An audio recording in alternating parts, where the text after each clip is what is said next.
EU leaders achieved a compromise to impose a partial oil embargo on Russia. The breakthrough occurred during the Ukraine Aid Summit. However, EU Council President Charles Michel said on Twitter that the deal covers more than two-thirds of Russia's oil imports and cuts off a huge source of funding for its war machine.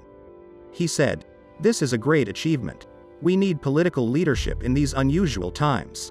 It is crucial more than ever to show that we can be strong and tough to defend our values." The embargo is part of the sixth round of EU sanctions against Moscow in response to its invasion of Ukraine. The new measures include excluding Sberbank, Russia's largest bank, from the SWIFT system, as well as blacklisting people allegedly involved in war crimes in Ukraine. Ursula von der Leyen, the EU's chief executive, said the punitive measures would effectively reduce about 90% of Russia's oil imports to the EU by the end of the year. The EU has already imposed 5 previous rounds of sanctions against Russia over its war. It targets more than 1,000 people, including Russian President Vladimir Putin and senior government officials, as well as pro-Kremlin oligarchs, banks, the coal sector, and many others.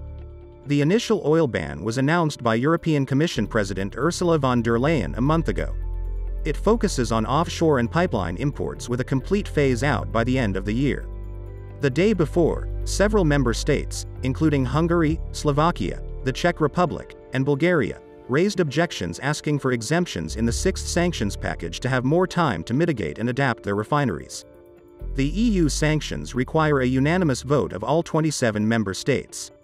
After several rounds of difficult negotiations, a compromise was reached to add an exception for pipeline imports. About two-thirds of Russian oil imported into the EU comes through ports, while the rest comes through the Druzhba pipeline, which is linked to refineries in Poland, Hungary, Slovakia, the Czech Republic, and Germany. These refineries are used to reliable and relatively cheap supplies of Russian oil. The pipeline's clearance will be seen as a successful step by Hungarian Prime Minister Viktor Orban, who has been a staunch opponent of a total embargo. However, some insiders in Brussels were skeptical of Orban, who is considered the bloc's most pro-Putin leader. A high-ranking diplomat said, "Hungary is playing Moscow's game. They didn't convince us that their objections are essentially technical.